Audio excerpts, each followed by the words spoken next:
Hello friends, welcome to think IT learn IT channel. આજે આપણે Microsoft વર્ડની અંદર page બ્રેકના વિવિધ ઓપ્શન્સ વિશે જોઈશું અને તે દરેક ઓપ્શનના પ્રેક્ટિકલ એક્ઝામ્પલ્સ જોઈશું.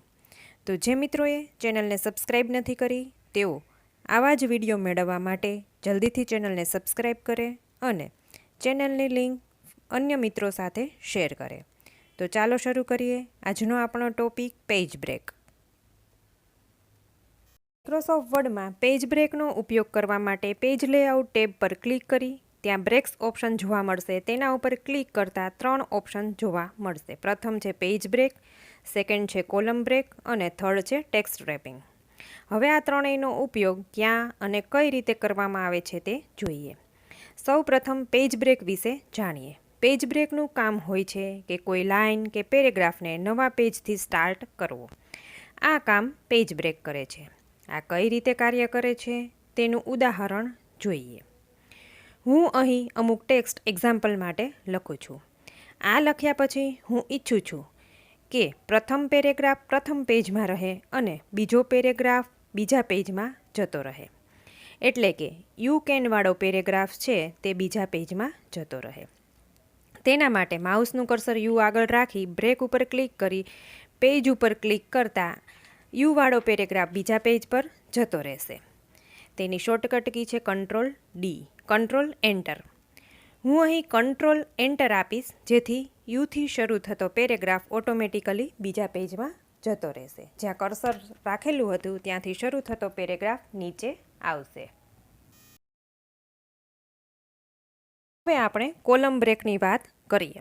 કોલમ બ્રેકનો અર્થ થાય કે માની લો કે તમે પ્રથમ કોલમ ફૂલ લખી દીધું છે અને બીજું કોલમ તમે સ્ટાર્ટ કરવા માંગો છો તો ક્યારેક માઉસ બીજા કોલમમાં ક્લિક કરી શકતું નથી. તેના ઉદાહરણ હું તમને એકવાર કરીને બતાવું. જેમ કે અહીં બધા પેરેગ્રાફને સિલેક્ટ કર્યા બાદ હું તેના 2 કોલમ બનાવી લઉં છું. તો તમે જોઈ શકો છો કે અહીં બીજા કોલમની અંદર માઉસનું ક્લિક કરી શકાતું નથી. જ્યાં સુધી પ્રથમ કોલમ ફૂલ ભરાઈ નહીં જાય ત્યાં સુધી તમે બીજા કોલમની અંદર કર્સર સ્ટાર્ટ નહીં કરી શકો. માઉસ ક્લિક કરીને પણ તમે આવી શકતા નથી. આ સ્થિતિની અંદર તમારે નીચે કર્સર ક્લિક કરીને રાખવું પડશે પેરેગ્રાફની લાસ્ટમાં. ત્યારબાદ બ્રેક્સ પર જઈ કોલમ પર ક્લિક કરતાં કર્સર ઓટોમેટિકલી બીજા કોલમમાં આવી જશે. ત્યાંથી તમે ગમે તે લખી શકો. આ કામ આસાનીથી કોલમ બ્રેકની મદદથી કરી શકાય છે. હવે આગળ જોઈએ. આગળ આવે છે ટેક્સ્ટ રેપિંગ. આનું કામ શું હોય છે તે જાણીએ. ટેક્સ્ટ રેપિંગનો ઉપયોગ કોઈપણ લાઇનને નીચેથી શરૂ કરવા માટે થાય છે. તો આનો ઉપયોગ શીખીએ કે કઈ રીતે તેનો ઉપયોગ કરી શકાય. અહીં તમે જોઈ શકો છો કે મારી પાસે અમુક પેરેગ્રાફ છે અને હવે હું ઈચ્છું છું કે અહીં જે લાઇન સ્ટાર્ટ થાય છે તે નીચેથી શરૂ થાય, નવી લાઇનથી શરૂ થાય. બોથ ધ થીમ્સવાળી લાઇન નવી લાઇનથી સ્ટાર્ટ થાય.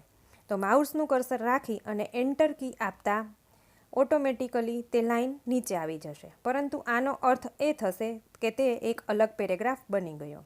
પરંતુ આપણે ફક્ત લાઇન નીચેથી શરૂ કરવી છે તો તેના માટે લાઇનની આગળ ક્લિક કરી બ્રેક્સ પર જઈ અને ટેક્સ્ટ રેપિંગ કરતાં તે લાઇન નીચેથી સ્ટાર્ટ થશે. જુઓ, લાઇન નીચેથી સ્ટાર્ટ થઈ ગઈ છે. લાઇન સ્ટાર્ટ થવી અને પેરેગ્રાફ સ્ટાર્ટ કરવો એમાં બહુ ફરક છે. લાઇન જ્યારે શરૂ થાય છે ત્યારે લાઇનની વચ્ચે વધુ જગ્યા રહેતી નથી, જે તમે જોઈ શકો છો. જ્યારે અહીં પેરેગ્રાફ છે ઉપર તો તેની વચ્ચે તમે જોઈ શકો છો કે વધુ જગ્યા છે. પહેલો પેરેગ્રાફ, ત્યારબાદ બીજો પેરેગ્રાફ, બીજા અને ત્રીજા પેરેગ્રાફ વચ્ચે પણ સ્પેસ છે. અહીંથી લાઇન સ્ટાર્ટ થાય છે તો પેરેગ્રાફ સ્ટાર્ટ નથી થયો. પરંતુ જો તમે માઉસની ક્લિક કરીને એન્ટર આપશો તો પેરેગ્રાફ સ્ટાર્ટ થશે અને વચ્ચે તમને પેરેગ્રાફ જેટલો ગેપ જોવા મળશે. તો જ્યારે તમારે પેરેગ્રાફ સ્ટાર્ટ કરવો ન હોય, ફક્ત લાઇન સ્ટાર્ટ કરવી હોય નીચેથી, તો તેના માટે તમે શું કરશો તો લાઇનની આગળ માઉસનું કર્સર લાવી બ્રેક્સ પર જઈ ટેક્સ્ટ રેપિંગ પર ક્લિક કરતાં લાઇન નીચેથી સ્ટાર્ટ થશે. ઓટોમેટિકલી નીચેની લાઇનથી સ્ટાર્ટ થઈ જશે. તો આજનો વિડીયોમાં આટલું જ તે. આગળ આપણે બ્રેક્સની અંદર બીજા ઓપ્શન્સ પણ જોઈશું.